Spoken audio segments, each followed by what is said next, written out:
Hello friends and welcome to the Know Today channel. In this channel we shall be discussing all your issues, all the happening topics for your all exams, and I hope you can really prepare well.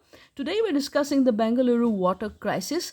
In this topic we will cover all issues, all the causes, effects and solutions, and what can be done to solve the problem. Okay, so let's get started with the video. So what is ailing the city of dreams? Whenever we say the example of development, we talk about Bengaluru.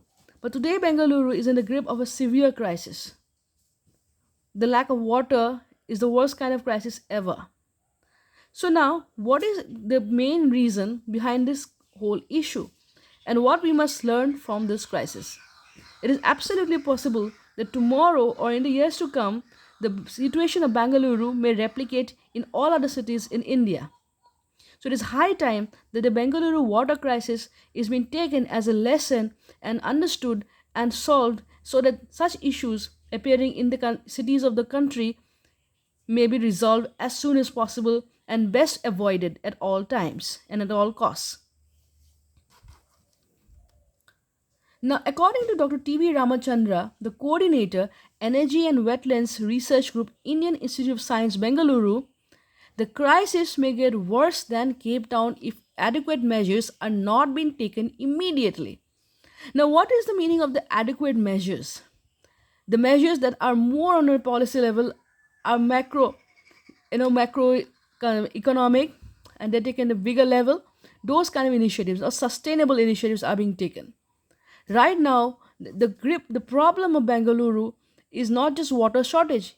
Even the ecosystem of the city has also been destroyed, and most of it is owing to the rapid urbanization. Now, the question that all of us want to know is why such a thing could happen in the first place.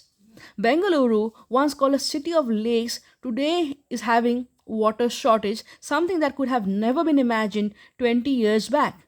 So, the big question that all of us want to know is why. And only when we know the why can we come down to how we can solve and resolve this issue. Now, the major reason that people have sorted out is the groundwater depletion. Now, why such issue has happened? Primarily, there has been 1,000% increase in the concrete area.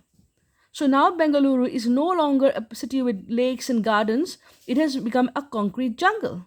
So once it is a concrete jungle, you cannot have any land cover, there's a loss of vegetation cover, and because there is no greenery around, there is the soil cover has the soil has been covered with concrete, so there is no porosity in the soil. Whenever there is rainwater or whenever it is rainfall, no water can percolate down, and therefore no groundwater is being added up. Also added to is this issue is the decrease in the water bodies by around 79%, which is again very alarming. So the resultant effect is the groundwater resources have gone dry dramatically. Also, there's something that we need to know. The rapid urbanization has also led to mushrooming of buildings and apartments. Whenever such developments take place, there is always again a thing called boring of water wells, private boring wells. Again, that also have depleted the water levels. Added to is there is no addition of groundwater, but there is only extraction of groundwater. So, what is to be blamed? Who is to be blamed? Such things absolutely happen, and it could happen very times with other cities as well. Again, another major reason is the Kaveri River water basin issue. Now, deforestation in the watershed area of the Kaveri River basin has led to lower retention of water. If there is no retention of water, the water has to go somewhere. The water is rushing towards the ocean. So, all the river flow of water is being diverted towards the ocean, as a result of which there is very water much deficit, or there is less water available for the city areas, for the canals. So these two reasons are the prima facie culprits of this issue, the whole problem of Bengaluru today. Another issue is that there's an encroachment of the natural water bodies. A long time ago, all of us have known that Bengaluru was a beautiful city with so many lakes and greenery. But now most of the lakes have been taken up by rampant urbanization, the land has been encroached upon, and buildings have been built. So because of this unplanned infrastructure development, the whole natural ecosystem has been damaged.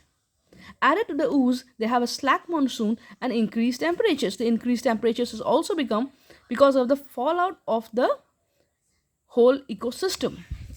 This is a classic example of what can happen if there is rampant infrastructure development without any concerns for the ecosystem about the environment. And this is a problem that we all need to take note of, because today it is in Bengaluru, tomorrow it can happen to any other city in India, and in another 20-25 years it could happen in all of our cities if this is the trend. The hard truth that we all need to know, that Bengaluru, no matter how much it has been the heart of the economy, of the IT economy, the Silicon Valley of India, it has crossed the threshold of its carrying capacity. So what the government needs to do is get rid of some of the things that Bengaluru or the city or the earth cannot no longer carry. Now, what is the situation there? What is the scene like? The firefighting that has to be done is already on the job. The BWSSB, the governing body for all those water-related issues in Bengaluru, have been putting up a ban on the use of potable water for construction activity, for gardening, for car washing, etc. So they are basically curtailing the use of water for, let's say not so the important works. It has also like rationed the water supply of water to consumer segments.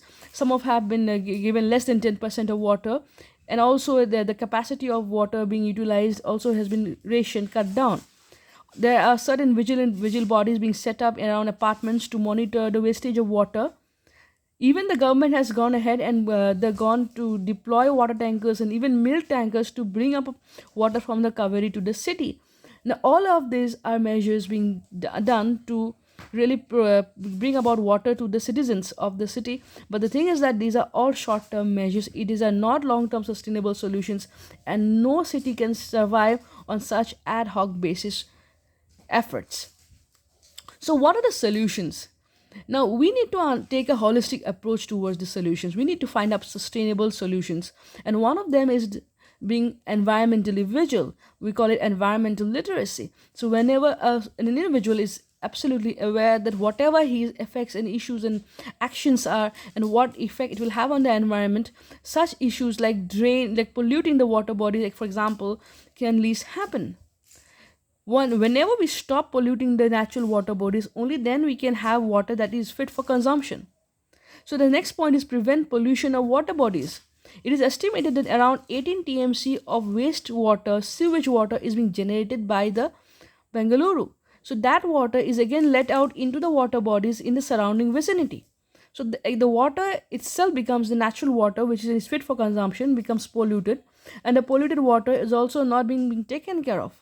So what the government needs to do, or there has to be private initiative, is to recycle and clean the wastewater, and that has to be done at both secondary and tertiary levels. Once the wastewater is being recycled, the water for non-potable uses can be generated and used from these waste recycled water. The water from the water bodies, like the small lakes and etc., can be used for consumption purposes. Now, another issue that they can be taken, and there has been rightly initiated already, is the rejuvenation of the lake. One classic example is the rejuvenation of the Saraki Lake and the Putunhalli Lake, and they have been very much beneficial and has shown positive results. Now, whatever action we do, we need to take it quick time, in real time, and generate results. Now, whenever these lakes, the Saraki Lake and the Putunhalli Lake, have been cleaned up, the result was absolutely encouraging. By desilting the lakes, all the silt can be used by farmers for fertilizers even. So there are even multi-pronged benefits of it. So what is the issue or the lacuna the government cannot say? The rejuvenation of lakes is absolutely essential. And it is also high time that government took note, or the people are aware that in India we have so many water bodies in and around major cities, and which need to be revived and rejuvenated so that we do not have an issue as such as Bengaluru another time. One of the more even measures that can be taken in a proactive manner is rainwater harvesting. It is understood that the rainwater has gone down this time because of the slack monsoon, but it can always be harvested. All building and apartments can put up reservoirs, they can build up certain containers, etc., for rainwater harvesting, and that water can be used for many purposes. Now, a major initiative that must be taken to get rid of the problem Bengaluru is today facing, including not just water but also for a better, cleaner environment, is the declustering of the city. More and more people are flocking to Bengaluru for jobs, and that can only stop when the industries, when the electronic city, when some of the companies are being moved forward to different taluks nearby or other cities.